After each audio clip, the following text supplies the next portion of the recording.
सामान्य ज्ञान से एक और उपयोगी प्रैक्टिस सेट नंबर 4 है। नमस्कार दोस्तों, पब्लिक कैरियर यूट्यूब चैनल की तरफ से मैं विनोद आप सभी का तहे दिल से हार्दिक स्वागत करता हूं, अभिनंदन करता हूं। दोस्तों, आज की इस वीडियो में आप सभी के लिए मैं सामान्य ज्ञान से 50 मोस्ट इंपॉर्टेंट क्वेश्चन लेकर आया हूं मूक टेस्ट नंबर 4 के रूप में। इससे पहले 3 मूक टेस्ट आप सभी को मैं करा चुका हूं। इस वीडियो में दोस्तों वो ऐड कर दिए गए हैं इस वीडियो के आई बटन में, याद रखिएगा, ठीक है। तो आप लोग इस वीडियो के आई बटन पर टिक करके पिछले मूक टेस्ट भी कवर कर सकते हैं। टाइम लेंगे 20 मिनट का। रोजाना एक मूक टेस्ट आपको चाहिए तो भाई हमारे यूट्यूब चैनल को जरूर सब्सक्राइब कीजिएगा और साथ ही नोटिफिकेशन बेल जब आप प्रेस करें तो ऑल वाला आप उनमें से चूज कीजिएगा, ऑल वाला आप प्रेस कीजिएगा। चलिए डिस्कस करते हैं, बहुत कम समय लेंगे और जल्दी से जल्दी प्रत्येक क्वेश्चन को हम डिस्कस करेंगे और आंसर भी आप सभी को बताते चलेंगे। सबसे पहला क्वेश्चन है, इनमें से किस नदी का उद्गम स्थल भारत के बाहर है? यानी भारत में नहीं है, भारत के बाहर है। चलिए 5 से 6 सेकंड है आप सभी के पास में।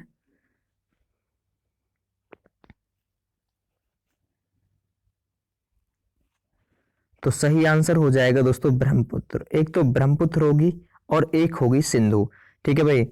तो इन दोनों का उद्गम भारत के बाहर है। दोस्तों सिंधु जो है ना, सिंधु नदी, ये तिब्बत में मानसरोवर झील है उसके पास से निकलती है। और ये ब्रह्मपुत्र नदी भी बाहर से निकलती है। आप लोग कमेंट करके बताएंगे कि ब्रह्मपुत्र नदी कहां से निकलती है, ठीक है। बहुत सारे क्वेश्चन देने वाला हूं जिन्हें आप लोग मुझे वेरीफाई कराएंगे, ठीक है, कंफर्म कराएंगे कि हाँ आपको बिल्कुल आता है, पता है। दूसरा क्वेश्चन है, चंबल नदी किन राज्यों से होकर बहती है? बहुत ही उपयोगी क्वेश्चन है। सवाल नंबर 2,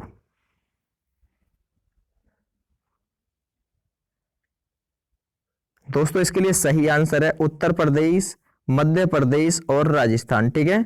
तो चंबल नदी का दोस्तों उद्गम है जाना पाव पहाड़ी से, ठीक है, याद रखिएगा। चलिए अगला क्वेश्चन हम डिस्कस करेंगे। तो चंबल नदी देख लिया किस किस राज्य से होकर बहती है? उत्तर प्रदेश से यानी कि मध्य प्रदेश, एमपी से, और आर से यानी कि राजस्थान से।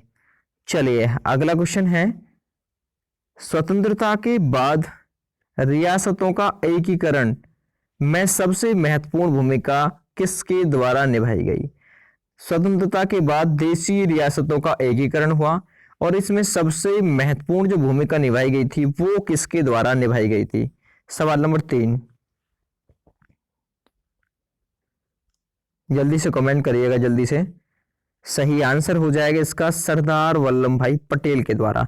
बी ऑप्शन में जवाब दिया तो बिल्कुल सही आंसर आपका है। अगला क्वेश्चन है, प्रच्छन्न। प्रच्छन्न का मतलब होता है छिपी। प्रच्छन्न या छिपी बेरोजगारी का परिणाम क्या होता है? सवाल नंबर 4,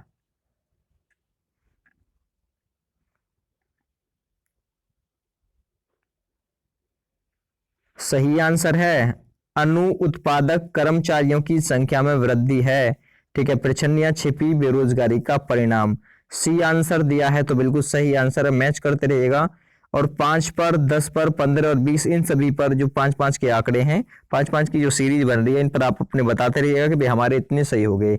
अगला क्वेश्चन है, वह इतावली यात्री, ठीक है, वह इतालवी यात्री जिसने विजयनगर साम्राज्य का अत्यंत प्रशंसात्मक, ठीक है, प्रशंसात्मक विस्तृत वर्णन किया, वह है तो कौन था? सही आंसर हो जाएगा दोस्तों। तो सबसे ज्यादा जो अच्छा विस्तृत वर्णन किया था, ठीक है, कौन से इतालवी यात्री ने किया था विजयनगर साम्राज्य का? तो वो किया था निकोलो कॉन्टी ने, यानी डी ऑप्शन चुना है तो बिल्कुल सही आंसर आपका है।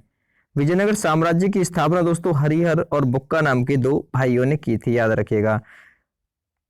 अगला क्वेश्चन, क्वेश्चन नंबर आपके लिए 6, चरकुला नृत्य किस राज्य से संबंधित है? बहुत ही उपयोगी क्वेश्चन है। उत्तर प्रदेश का तो आपको पता है भाई, नौटंकी है, ठीक है। बिहार का क्या है? बिहार का आप लोग कमेंट करके बताइए क्या है। एमपी का क्या है? ये भी आप लोग मुझे कमेंट करके बताएंगे। गुजरात का क्या है? ये भी आप लोग मुझे कमेंट करके बताएंगे, ठीक है भाई। और अब मैं आपको बता रहा हूं चरकुला लोक नृत्य किस राज्य से संबंधित है? सवाल नंबर आपके लिए 6। सही आंसर है दोस्तों चरकुलार लोक नृत्य उत्तर प्रदेश से संबंधित है। तो सी ऑप्शन बिल्कुल सही आंसर इसका हो जाएगा। अगला है बहुत ही उपयोगी क्वेश्चन और ये पूछा जा चुका है, हर्षवर्धन की राजधानी कहाँ थी?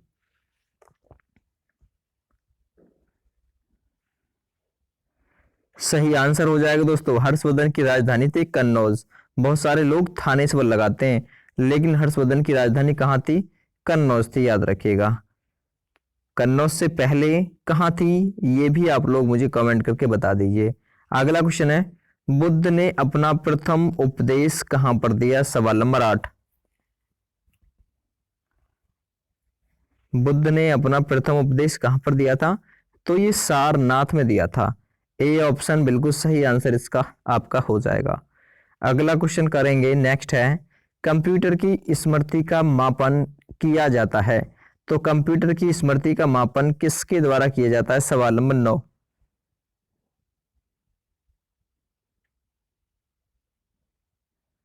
सही आंसर इसके लिए है बिट्स के द्वारा किया जाता है। अगला क्वेश्चन कवर करेंगे, अंतरिक्ष में भेजा गया भारत का प्रथम उपग्रह कौन सा था? जो अंतरिक्ष में भेजा गया था वो भारत का उपग्रह कौन सा था? सही आंसर इसके लिए हो जाएगा आर्यभट्ट। ठीक है, सी ऑप्शन सही है। कितने सही हुए 10 में से कमेंट करके बता दीजिए। अगला क्वेश्चन है, जीवाश्म किस प्रकार की सेल में पाई जाती है? या फिर जीवाश्म किस प्रकार की सेल में पाए जाते हैं? सवाल नंबर 11।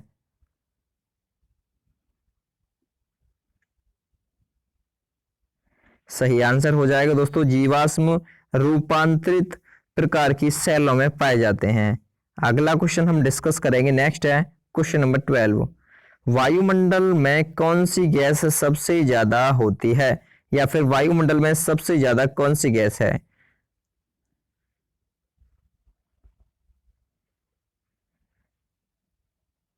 सही आंसर इसके लिए है वो है नाइट्रोजन 78% और ऑक्सीजन है दोस्तों 21%। क्लियर हो गया। अगला क्वेश्चन हम डिस्कस करेंगे, कौन सी हवा वर्ष में 2 बार अपनी दिशा परिवर्तित करती है? सवाल नंबर 13।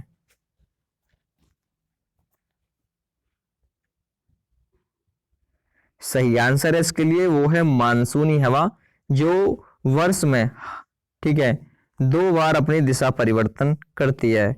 अगला क्वेश्चन, क्वेश्चन नंबर 14, ज्वार भाटा की उत्पत्ति किस कारण होती है? या फिर ज्वार भाटा की उत्पत्ति का कारण क्या होता है? सवाल नंबर 14।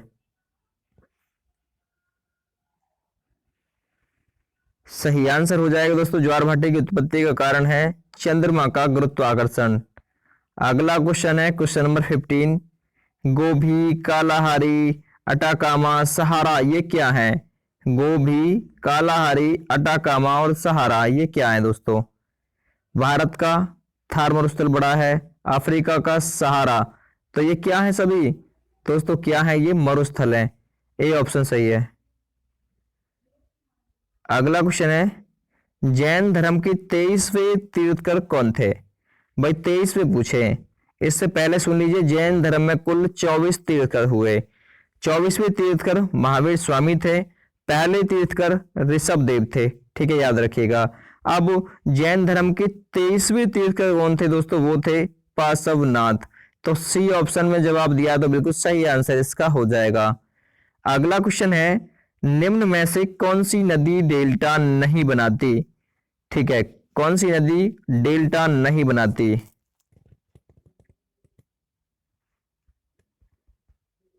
सही आंसर है दोस्तों वो है नर्मदा नदी।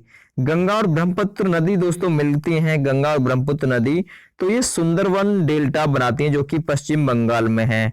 लेकिन कौन सी नदी डेल्टा नहीं बनाती? तो वो है नर्मदा नदी, जो कि अमरकंटक की पहाड़ियों से निकलती है, याद रखिएगा। ठीक है, नर्मदा।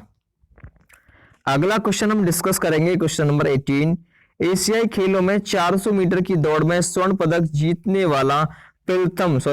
वाली प्रथम भारतीय महिला कौन थी, जिसने एशियाई खेलों में 400 मीटर की दौड़ में स्वर्ण पदक जीता था? और वो पहली भारतीय महिला कौन थी? सही आंसर है दोस्तों कमलजीत संधू, बी ऑप्शन सही हो जाएगा। अगला क्वेश्चन, उत्तर प्रदेश की कुल आबादी भारत की आबादी का कितने प्रतिशत है? उत्तर प्रदेश की कुल आबादी भारत की आबादी का कितने प्रतिशत है? सवाल नंबर 19।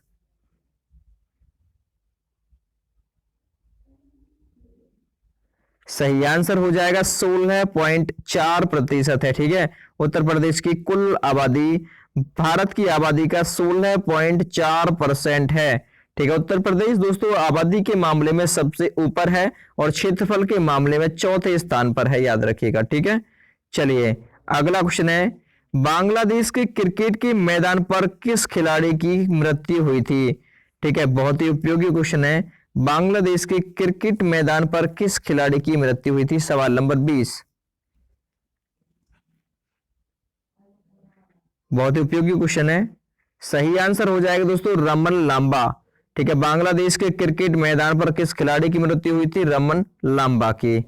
अगला क्वेश्चन है, भारत की संविधान सभा के अध्यक्ष कौन थे? सवाल नंबर 21। भारत की संविधान सभा के अध्यक्ष कौन थे?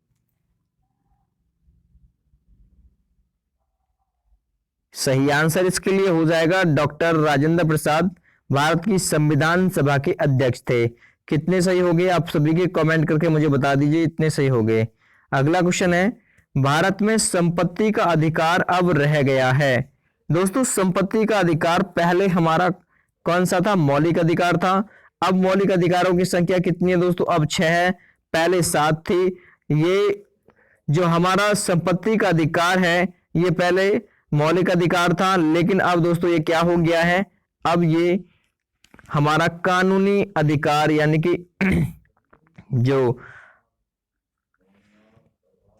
विधायी अधिकार है यानी कानूनी अधिकार ये हो गया है। तो संपत्ति का अधिकार अब रह गया है कानूनी अधिकार। ये 300 कै के तहत दोस्तों 300 अनुच्छेद की 300 कै के तहत हमारा कानूनी अधिकार बना दिया गया है संपत्ति का अधिकार अब। ठीक है, क्लियर हो गया। अगला क्वेश्चन है, जिम कॉर्बेट नेशनल पार्क कहां पर स्थित है? सवाल नंबर 23। बहुत ही उपयोगी ये वीडियो है आप सभी के लिए, उपयोगी क्वेश्चनों के साथ में। जिम कॉर्बेट नेशनल पार्क कहां पर स्थित है? भाई हम कोई ना तो इसमें दोस्तों बेकार की बात करते हैं, अदरवाइज कोई बात नहीं, ओनली ऑन पढ़ाई। ठीक है, जिम कॉर्बेट नेशनल पार्क कहां पर स्थित है? इसके लिए यदि आपने चुना है रामनगर नैनीताल, ए ऑप्शन तो बिल्कुल सही आंसर है दोस्तों। ठीक है, जिम कॉर्बेट नेशनल पार्क ये कहां पर है? रामनगर नैनीताल में। अगला क्वेश्चन हम डिस्कस करेंगे, नेक्स्ट है, सुंदरवन कहां पर है? ठीक है, या फिर सुंदरवन क्या है? सुंदरवन दोस्तों मैं आपको बता रहा हूं ये पश्चिम बंगाल में है। ठीक है, पश्चिम बंगाल में। और ये क्या है ये पूछा भाई आपसे कि ये जो सुंदरवन है ये क्या है, या फिर सुंदरवन कहां पर स्थित है? तो याद रखिएगा दोस्तों ये गंगा ब्रह्मपुत्र नदी के डेल्टा में स्थित है सुंदरवन। ठीक है, याद रखिएगा। अगला क्वेश्चन हम डिस्कस करेंगे, तो सुंदरवन क्या है? एक डेल्टा, एक प्रकार से। ध्वनि मापक इकाई को क्या कहते हैं? सवाल नंबर 25। ध्वनि मापक इकाई को क्या कहते हैं? या फिर ध्वनि की जो माप है, ठीक है, ऐसा कौन सा यंत्र है जो ध्वनि की माप कर देता है? ठीक है, ध्वनि को माप देता है। या फिर ध्वनि की जो इकाई है वो क्या है? तो दोस्तों यदि आपने चुना है इसके लिए बी ऑप्शन डेसिबल। ठीक है, तो बिल्कुल सही आंसर आपका हो जाएगा। चलिए सवाल नंबर 26 है, हरित गृह प्रभाव गैस। ठीक है, हरित गृह प्रभाव किस गैस की अधिक मात्रा में होने से बढ़ता है? हरित गृह प्रभाव किस गैस की अधिक मात्रा में होने से बढ़ता है? सवाल नंबर 26। बहुत ही उपयोगी वीडियो आप सभी के लिए है। हरित गृह प्रभाव किस गैस की अधिक मात्रा में होने से बढ़ता है? आंसर है इसका कार्बन डाइऑक्साइड। ठीक है भाई। अगला क्वेश्चन, ताजमहल बदरंग क्यों हो रहा है? सबसे मोस्ट इंपॉर्टेंट क्वेश्चन पूछा जा रहा है निरंतर एग्जाम में। ठीक है भाई, तो ताजमहल बदरंग क्यों हो रहा है? सही आंसर इसके लिए है अम्लीय वर्षा के कारण। डी ऑप्शन बिल्कुल सही आंसर है इसका। मैच कर लीजिएगा 27 में से कितने सही हो गए। अगला है, अंटार्कटिका जाने वाले प्रथम भारतीय दल के प्रभारी कौन थे? ठीक है, अंटार्कटिका जाने वाले प्रथम भारतीय दल के प्रभारी कौन थे? सवाल नंबर 28। बहुत ही उपयोगी वीडियो है। तो राइट आंसर हो जाएगा S J Qasim, C option सही है भाई। अगला क्वेश्चन है 29। निम्न में से कौन सा संघनन, ठीक है, निम्न में से कौन सा संघनन नहीं है? ठीक है, ओस, कोहरा, धुआं, धुंध, पाला, मेघ और वर्षा, इनमें से कौन सा सघन नहीं है? सघन का मतलब घना इकट्ठा, ठीक है, कौन सा इनमें से नहीं है? सही आंसर इसका हो जाएगा धुआं। धुआं दोस्तों सघन नहीं है। ओस भी, कोहरा भी, पाला ये सघन है, इकट्ठे होते हैं, लेकिन कोहरा दोस्तों कभी कहीं ऐसे घूमता फिरता रहता है, सॉरी धुआं ऐसे घूमता फिरता रहता है, ठीक है, कोहरा भी एक साथ इकट्ठा ज्यादा हो जाता है। चलिए अगला क्वेश्चन है क्वेश्चन नंबर 30। निम्न में से उष्ण कटिबंधीय क्षेत्र कौन सा है? उष्ण कटिबंधीय क्षेत्र, सवाल नंबर 30। निम्न में से उष्ण कटिबंधीय क्षेत्र कौन सा है? तो यह है कर्क रेखा से मकर रेखा के मध्य वाला जो क्षेत्र है, यही उष्ण कटिबंधीय क्षेत्र है, ठीक है। अगला क्वेश्चन, उपकार को याद रखने वाले व्यक्ति को क्या कहा जाता है? जिसे उपकार याद रहे, यानी जो उपकार को माने, तो उस व्यक्ति को हम क्या कहेंगे? सवाल नंबर 31। बहुत ही उपयोगी वीडियो भाई आप सभी के लिए है, बार बार कह रहा हूं। तो उपकार को याद रखने वाले व्यक्ति को कहेंगे दोस्तों कृतघ्न, ठीक है, यानी कि बी ऑप्शन बिल्कुल सही आंसर इसका हो जाएगा। अगला क्वेश्चन है, निम्न विकल्पों में से तत्सम शब्द का चयन कीजिए। जीके में भी आ गया तत्सम शब्द, ठीक है भाई, तत्सम शब्द का चयन कराना है आप सभी को। सवाल नंबर 32, बहुत ही उपयोगी क्वेश्चन है। तो आपने चुना है यदि सी ऑप्शन, तो बिल्कुल सही आंसर हो जाएगा ये वाला आंसर, ठीक है, ये तत्सम है। अगला क्वेश्चन है, कलपक्कम में स्थित है, ठीक है भाई, कलपक्कम मतलब सॉरी कलपक्कम कहां पर है? तमिलनाडु में है। तो कलपक्कम में क्या स्थित है? ठीक है, सवाल नंबर 33। कलपक्कम में दोस्तों क्या है? परमाणु ऊर्जा केंद्र है, ठीक है। कलपक्कम है कहां पर? तमिलनाडु में। क्या है यहां पर, किसके लिए प्रसिद्ध है ये? परमाणु ऊर्जा केंद्र के लिए। अगला क्वेश्चन है, राज्यसभा की सदस्य अवधि कितनी होती है? यानी राज्यसभा का कार्यकाल कितने वर्ष का होता है? दोस्तों राज्यसभा का सदस्य बनने के लिए आयु 30 वर्ष होती है, ठीक है भाई। अभी सदस्य अवधि बताऊंगा कितने वर्ष की होती है, ठीक है। राज्यसभा का उल्लेख दोस्तों आर्टिकल 80 में आता है, याद रखिएगा, ठीक है। लोकसभा का 81 में आता है, संसद का 79 में आता है। क्लियर है भाई। राज्यसभा को उच्च सदन कहते हैं, यानी कभी ना भंग होने वाला सदन भी कहते हैं, ठीक है। तो राज्यसभा की सदस्य अवधि कितनी होती है दोस्तों? 6 वर्ष होती है, ए ऑप्शन सही है। अगला क्वेश्चन है, देश में मुद्रा की आपूर्ति को नियंत्रित कौन करता है? सवाल नंबर 35। देश में मुद्रा की आपूर्ति को नियंत्रित कौन करता है? बहुत ही उपयोगी ये वीडियो है। सवाल नंबर 35, चलिए सही आंसर हो जाएगा दोस्तों इसके लिए भारतीय रिजर्व बैंक देश में मुद्रा की आपूर्ति को नियंत्रित करता है। अगला क्वेश्चन है क्वेश्चन नंबर 36। मगध साम्राज्य का अंतिम शासक कौन था? दोस्तों मगध साम्राज्य का संस्थापक था कौन? बिंबिसार। लेकिन अंतिम शासक भी पूछा जाता है, वो कौन था? सवाल नंबर 36। बहुत ही उपयोगी ये वीडियो है आप सभी के लिए। मगध साम्राज्य का अंतिम शासक कौन था? दोस्तों वो था उदयन। यदि आपने चुना है डी ऑप्शन इसके लिए, तो बिल्कुल सही आंसर आपका हो जाएगा। कितने सही हो गए भाई कमेंट करके बता दीजिए। और आज के टॉप स्कोरर का नाम मैं देख लूंगा दोस्तों, कमेंट सभी के, ठीक है, और कमेंट देख लूंगा। इसके साथ आप सभी ये याद रखिएगा कि अगली वीडियो में आप सभी का नाम बोला जाएगा, आप अपने स्कोर कमेंट कीजिएगा। अगला क्वेश्चन, सांची स्तूप का निर्माण किसने कराया? सवाल नंबर 37। सांची स्तूप का निर्माण किसने कराया? दोस्तों सांची की स्तूप का निर्माण किसने कराया था? सम्राट अशोक ने। ए ऑप्शन चुना है, तो बिल्कुल सही आंसर आपका हो जाएगा। अगला क्वेश्चन, सुविख्यात सूर्य मंदिर किस स्थान पर निर्मित है? सुविख्यात सूर्य मंदिर कहां पर है दोस्तों? सूर्य मंदिर उड़ीसा में ना, ठीक है, हाँ सूर्य मंदिर उड़ीसा के कहां पर है? यदि आपने चुना है इसके लिए कोणार्क, सी ऑप्शन तो बिल्कुल सही आंसर हो जाएगा। क्लियर हो क्या भाई? चलिए अगला क्वेश्चन है, तेलंगाना राज्य किस राज्य के विघटन से बना है? ठीक है, यानी तेलंगाना का जो विघटन है वो किस राज्य से हुआ है? सवाल नंबर 39। किस राज्य से कटा है तेलंगाना? तो वो कटा है आंध्र प्रदेश से। कब कटा है यह आप लोग कमेंट करके बताएंगे। अगला क्वेश्चन है, नवंबर दिसंबर 2013 में निम्न में से किस राज्य में विधानसभा चुनाव नहीं हुए थे? ठीक है भाई, बहुत ही उपयोगी क्वेश्चन है ये भी। सवाल नंबर 40 है पुराना।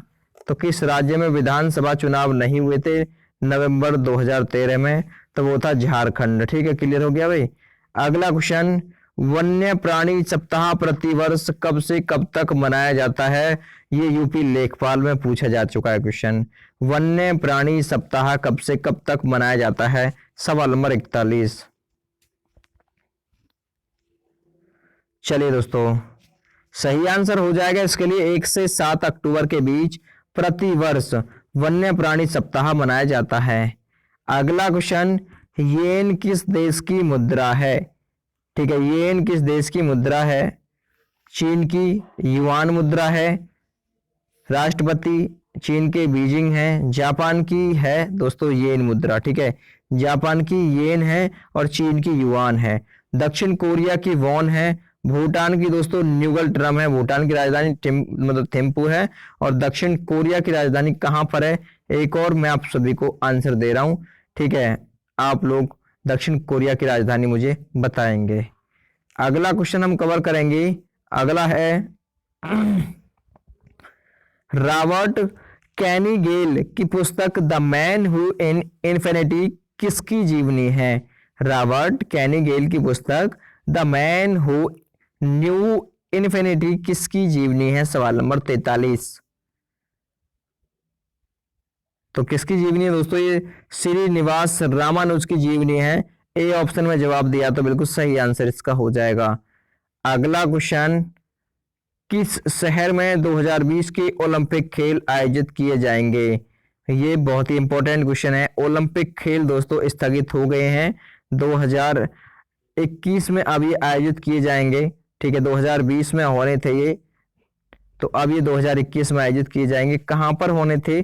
44 नंबर क्वेश्चन दोस्तों, ये टोक्यो जापान में होने थे, लेकिन अब ये स्थगित कर दिए गए हैं 1 साल के लिए। अभी 2021 में होंगे। अगला क्वेश्चन, मधुशाला किसकी कृति है? यानी मधुशाला किसकी रचना है? सवाल नंबर 45। चलिए दोस्तों, सही आंसर इसके लिए हरिवंश राय बच्चन की है मधुशाला। अगला क्वेश्चन है, भारत के किस राज्य ने सन 2013 में बादल फटने से, यानी भारत के किस राज्य में सन 2013 में बादल फटने से हजारों लोगों की मौत हो गई थी? तो वो कौन सा राज्य था? सही आंसर है दोस्तों, वो था उत्तराखंड, जहां पर 2013 में बादल फटने से हजारों लोगों की मौत हो गई थी। अगला क्वेश्चन बहुत ही उपयोगी, ये भी पूछा गया है यूपी पुलिस में।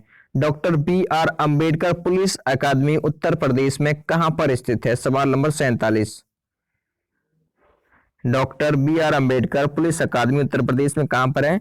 दोस्तों ये उत्तर प्रदेश के मुरादाबाद में है। ए ऑप्शन बिल्कुल आपके लिए राइट ऑप्शन हो जाएगा। अगला क्वेश्चन हम कवर करेंगे, भारत का राष्ट्रगान जन गण मन किसकी रचना है? ठीक है, याद रखिएगा। तो भारत का राष्ट्रगान किसने लिखा है? जन गण मन। दोस्तों जिसने भारत का राष्ट्रगान लिखा है उसने ही बांग्लादेश का भी मतलब राष्ट्रगान आमार सोनार बांग्ला लिखा है। तो ये भारत का जो राष्ट्रगान है किसने लिखा है? रविंद्रनाथ टैगोर ने, और इन्हीं ने बांग्लादेश का भी राष्ट्रगान लिखा है आमार सोनार बांग्ला। अगला क्वेश्चन है, निम्न में से कौन सा वीरता पुरस्कार है? इनमें से वीरता पुरस्कार कौन सा है? 49 नंबर। 50 टोटल क्वेश्चन रखे गए हैं। ये वीडियो यदि आपको पसंद आए तो प्लीज लाइक करिएगा, यूट्यूब चैनल को सब्सक्राइब भी कर लीजिएगा, साथ ही एक शेयर कर दीजिएगा। और का टारगेट रखा गया है दोस्तों 40 लाइक का, तो उन्हें जरूर कंप्लीट कराइएगा। चलिए, निम्न में से कौन सा वीरता पुरस्कार है? सवाल नंबर 49। राइट आंसर है दोस्तों परमवीर चक्र। ठीक है, मेजर सोमनाथ शर्मा को यह मिला था। ठीक है, परमवीर चक्र, तो ये वीरता पुरस्कार है। ठीक है, भारत का सबसे बड़ा गन्ना उत्पादक राज्य कौन सा है? ठीक है, गन्ना उत्पादक राज्य भारत का सबसे बड़ा। सवाल नंबर 50। बहुत ही उपयोगी वीडियो है भाई आप सभी के लिए।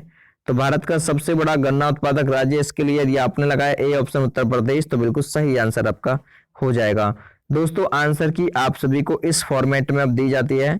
तो आंसर की आप सभी के लिए पूरे के पूरे 50 क्वेश्चनों की बनाई गई है और ये हमारे यूट्यूब चैनल के माध्यम से यानी पब्लिक कैरियर के माध्यम से आप सभी को दोस्तों टेस्ट सीरीज प्रोवाइड की जा रही है विद आंसर्स।